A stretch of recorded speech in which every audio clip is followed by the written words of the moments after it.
In a small village called Ntembe, there lived a girl named Amina. Amina was known for her kindness and her beautiful smile. She loved to play with her friends by the river and help her mother in the kitchen. Amina's father, Baba Mosi, was the village storyteller. Every evening, he would gather the children and tell them amazing stories. One day, as Amina was fetching water from the river, she overheard some women talking. They were saying that Chief Olam, the oldest man in the village, was looking for a wife. Amina's heart skipped a beat when she heard them mention her name. Amina must marry Chief Olam, they said. Amina rushed home to tell her parents what she had heard. "Mama, Baba, they want me to marry Chief Olam," she cried. Her mother, Mama Zai, looked worried. "We must talk to the chief," she said. "This is not right." The next morning, Baba Mosi and Mama Zai went to see Chief Olam. Amina stayed at home, feeling scared and unsure. She didn't want to marry the old chief. She wanted to continue playing with her friends and listening to her father's stories. When her parents returned, they looked sad. "Amina, the chief insists that you must marry him," Baba Mosi said softly. "He says it is the will of the ancestors." Amina's eyes filled with tears. "But Baba, I don't want to marry him. I am too young." Mama Zai hugged her tightly. "We will find a way, my child. We will not give up." As the days passed, Amina's friends, Kwame and Nia, came up with a plan. They decided to visit the wise woman of the village, Mama Fatou. Mama Fatou was known for her wisdom and kindness. She lived in a small hut at the edge of the forest. Kwame, Nia, and Amina set off early one morning to see Mama Fatou. When they arrived, they found her sitting outside her hut, weaving a basket. "Mama Fatou, we need your help," Kwame said. Mama Fatou looked at them with kind eyes. "What troubles you, children?" she asked. Amina explained everything to her. "I don't want to marry Chief Olam," she said. "Please help us." Mama Fatou nodded thoughtfully. "The ancestors are wise, but sometimes their messages are misunderstood. We must seek their guidance." She led the children to a sacred grove in the forest. There, she lit a fire and began to chant. The flames danced and flickered, casting shadows on the trees. Amina watched in awe as Mama Fatou closed her eyes and listened to the wind. After a while, Mama Fatou opened her eyes and smiled. "The ancestors have spoken," she said. "They say that you, Amina, have a special destiny. You must find the hidden treasure of Ntembe. Only then will you be free from this marriage." Amina's heart lifted with hope. "But where do I find this treasure?" she asked. Mama Fatou handed her a small, carved wooden pendant. "This will guide you," she said. "Trust in yourself and in your friends. The journey will not be easy, but you are strong and brave." With renewed determination, Amina, Kwame, and Nia set out on their quest to find the hidden treasure. They knew that their adventure was just beginning, and they were ready to face whatever challenges lay ahead. Amina, Kwame, and Nia walked through the dense forest, following the path that Mama Fatou had shown them. The wooden pendant hung around Amina's neck, glowing softly whenever they took the right path. As they walked, they came across a wide river. The current was strong, and there was no bridge in sight. "How will we get across?" Nia asked, looking worried. Kwame spotted a large tree that had fallen across the river a little further downstream. "We can use that tree as a bridge," he exclaimed. Carefully, they made their way to the fallen tree and began to cross. Amina held onto the pendant tightly, feeling its warmth giving her courage. Halfway across, the tree wobbled, and Nia almost slipped. Amina and Kwame quickly grabbed her hands and helped her regain her balance. "Thank you," Nia said, her voice shaking. "We're in this together," Amina said, smiling. They continued across the tree and finally reached the other side safely. The forest on the other side of the river was even denser, and the shadows seemed to move around them. They heard strange noises and rustling in the bushes. "Stay close," Kwame whispered. Suddenly, they heard a growl. Out of the bushes emerged a large, snarling hyena. Amina's heart raced, but she stood her ground. "We must be brave," she said, remembering Mama Fatu's words. Kwame picked up a stick, and Nia grabbed a handful of stones. Amina touched the pendant, and it glowed brightly. The hyena stopped in its tracks, looking confused by the light. Slowly, it backed away and disappeared into the bushes. "That was close," Kwame said, letting out a breath of relief. Amina nodded. "Let's keep going."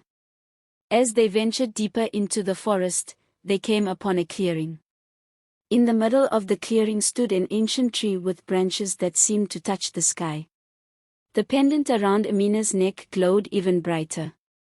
"This must be it," she said, walking towards the tree. Carved into the trunk of the tree was a message in an old language. Amina traced the carvings with her fingers. "Mama Fatu said to trust in ourselves," she said. "Maybe the pendant will help us understand." She held the pendant up to the carvings, and the glow illuminated the words. Slowly, they began to change into words they could read. "The treasure lies within," Amina read aloud. "But how do we get inside the tree?" Nia asked. Kwame examined the base of the tree and found a small, hidden door. "Look here," he said, pointing to it. Amina pushed the door, and it creaked open. Inside the tree was a narrow staircase leading down into the darkness.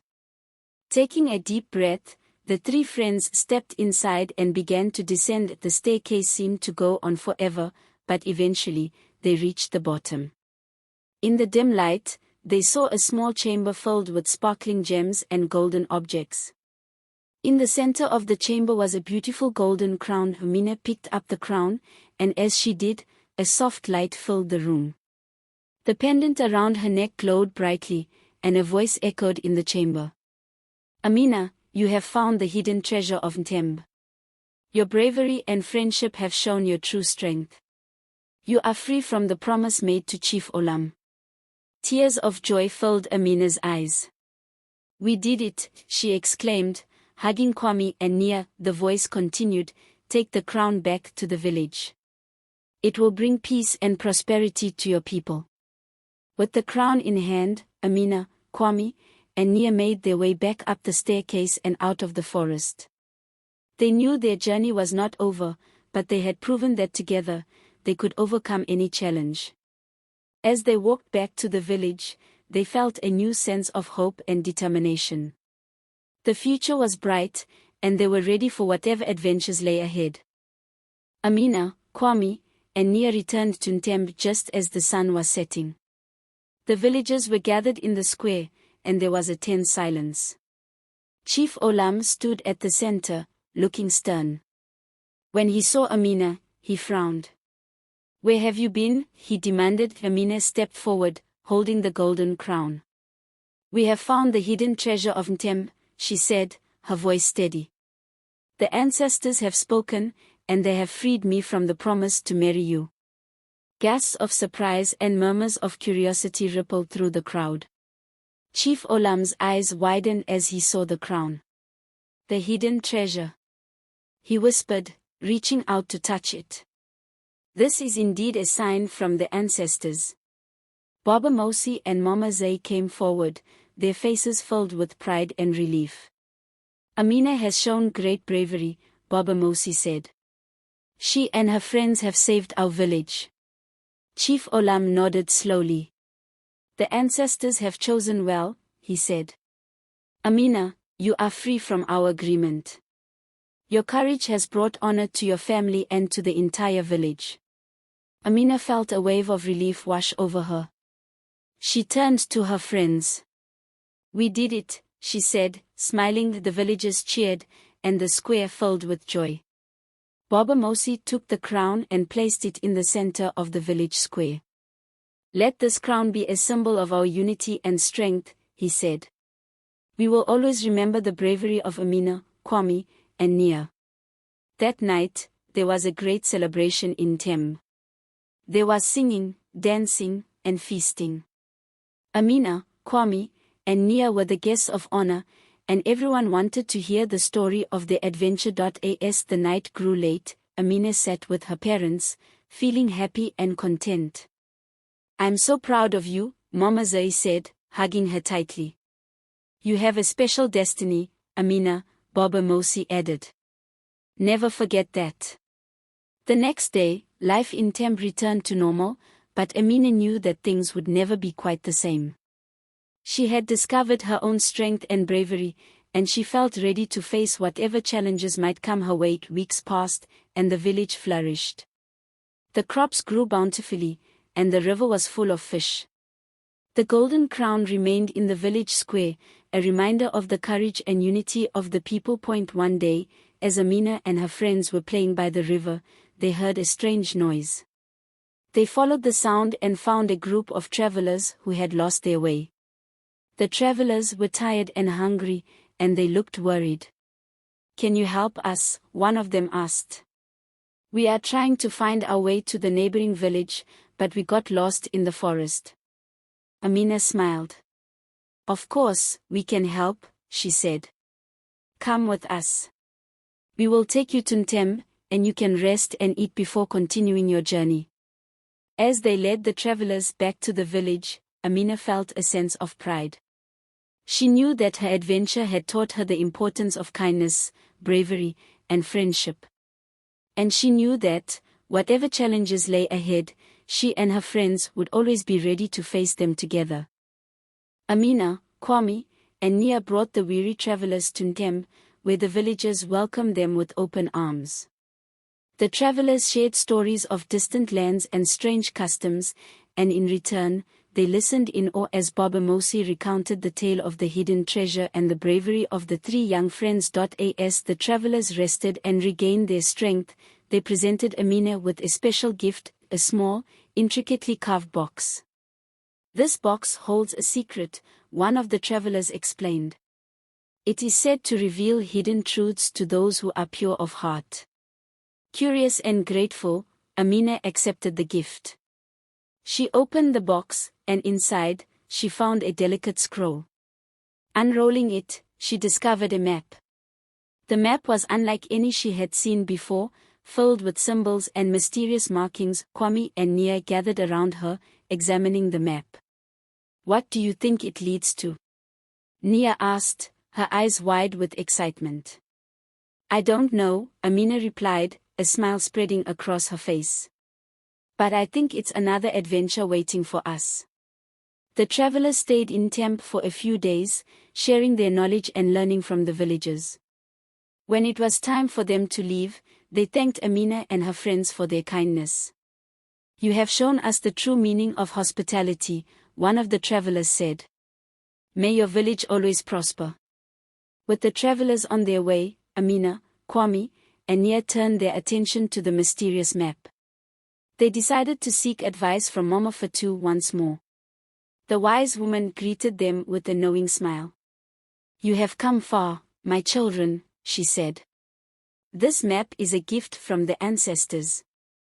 It will guide you to even greater truths."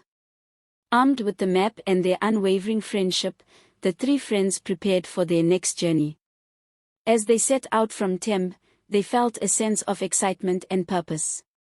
They knew that whatever challenges they faced, they would overcome them together, just as they had before. And so, the story of Amina, Kwame, and Nia continued, filled with bravery, discovery, and the unbreakable bond of friendship. They traveled to new lands, uncovered hidden secrets, and brought hope and unity wherever they went. Their adventures became the stuff of legends, inspiring generations to come. In the heart of Tembe, the golden crown remained, a symbol of their courage and the timeless truth that with love, friendship, and bravery, anything is possible. And the villagers always remembered the girl who must marry the oldest man in the village, but instead, found her true destiny.